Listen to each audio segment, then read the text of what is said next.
Hello friends, welcome to this video.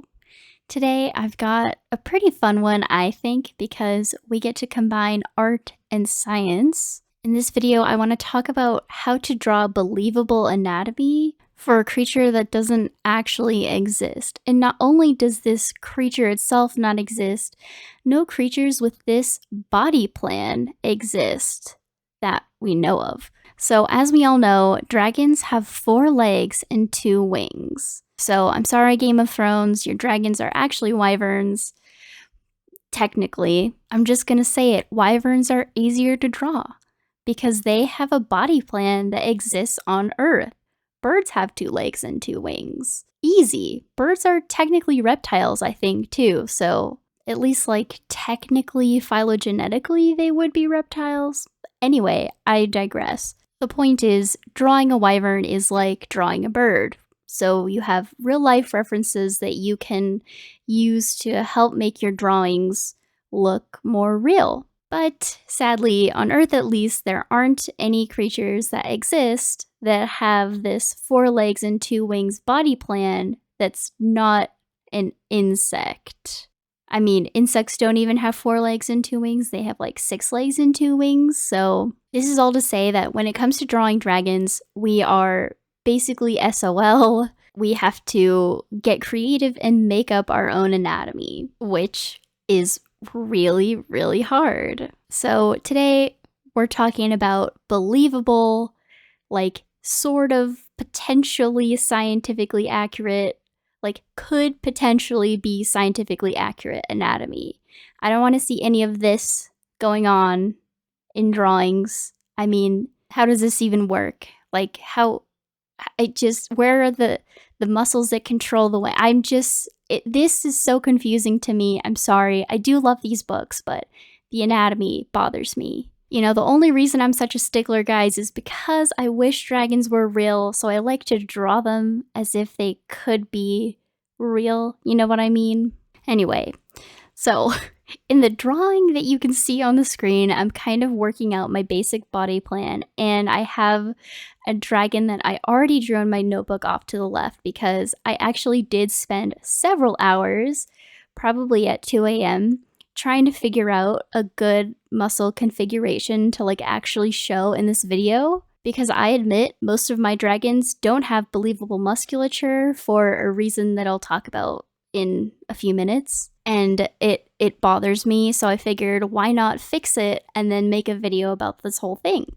Alright, so here I'm kind of starting to detail the muscles of the leg, and I started with the back leg first for some reason, which is unusual for me, but there we go, back leg. Now, the muscles of the legs are not necessarily easy as in uncomplicated. They're easy as in there are very good references that you can use to draw believable dragon leg musculature. Just pull up a picture of a dog, honestly, and you have just draw those muscles. Cats work too. I just find it a little bit harder to see the muscles in cats, in little cats. In big cats, they usually have like much more prominent muscles. So if you want to use a cat as a reference for your dragon's legs, I would use a big cat like a lion. Also, probably don't use like an Old English sheepdog or like a snow leopard because you're not going to be able to see the muscles through the fur.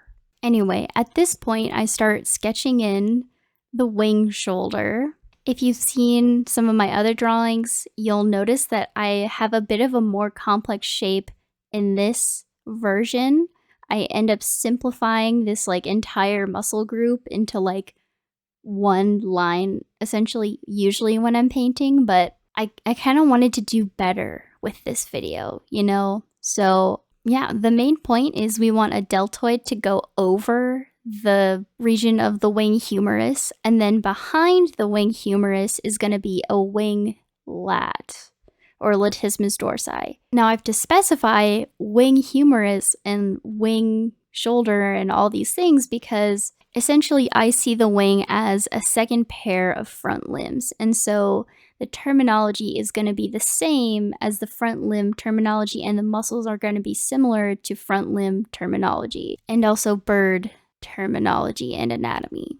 All right, next I'm moving on to essentially the body latissimus dorsi. For my naming conventions, I'll just say latissimus dorsi 1. If you remember in the very first image of this video, I have like deltoid 1, deltoid 2. Whatever has a 2 is going to be associated with the wing, and whatever doesn't have a 2 is associated with the rest of the body. Just to, you know, lessen confusion. Anyway, for the latissimus dorsi, this for me is one of the most important lines in the drawing to make the dragon look like it has real believable muscles. Now, this next muscle that I just drew and am in the process of erasing and redrawing is pectoralis major 2. This is a muscle that I don't normally draw on my dragons because I couldn't figure out a way to make it look good. Essentially, this is going to be the primary flying muscle. The pectoralis major is the primary flying muscle in birds, so I'm assuming a dragon would have a very prominent pectoralis major. Naturally, they also have another pectoralis major between their forelimbs, like a dog or cat would, or, like a human would, but from the side view, that pec major is not visible. And for the most part, it's not visible unless you're looking like from the underside of the body with the front limbs kind of like spread a little bit. So the muscle we're talking about is technically pec major 2 in my naming conventions. Now, I kind of end up drawing a little bit of the body latissimus dorsi or latissimus dorsi 1 and some indications of the external lateral obliques, I think that's what they're called, near the armpit. And this, I'm not sure, would be able to be seen if there was this big pec major going over them. But I just think they're very important to show in the first place, and if I drew the dragon without an indication that there's like some type of lat there, it just looks weird to me. It doesn't make sense. So yeah, I mean, I could always say that like where that line stops is where the pec major starts, and there's like another pec that goes underneath that portion of the lats, but that gets a little complicated for me. And this, my friends, is why drawing dragons is so hard. You have to figure out which muscles are going to wrap over which other muscles. And because the wings and the front limb, those muscles need to like be in almost the same place, it just gets a bit tough. But I think that this is pretty believable anatomy in my opinion. And I'm always the type of person who likes to figure things out, figure out how things are going to work. And so who knows, maybe I'll end up changing the way I do muscles later. I mean, I'd been doing muscles without that pec major 2 for years, and now I've added the pec major 2, so who knows, maybe I'll change the way I draw dragons in the future, but for now, I think this is a good balance between being believable and being aesthetically pleasing. Because in reality, that pec major is probably supposed to be a lot bigger, but that would kind of mess up the elegant lines that I have planned for this dragon. For me, I kind of equal it to the idea that dragons' wings are probably going to be way bigger than the way I draw them, but for aesthetics purposes, I make them small enough to fit in the canvas. So what's a little muscle fudging, Now as we move on to the wings, it's a lot easier. Sometimes I imagine the muscles like human muscles, like there would be human-like biceps and triceps. Other times I imagine them like bird anatomy, so the muscle shapes are a little bit different. Like humans have these like prominent biceps, but birds don't, if that makes sense. I used to draw a pretty prominent bicep on my dragon wings, but now I don't. I just, my own opinions on how dragons should be drawn changes. And naturally, we move on to the muscles of the neck, which I don't have those fully figured out yet, so I just kind of do what I think looks okay.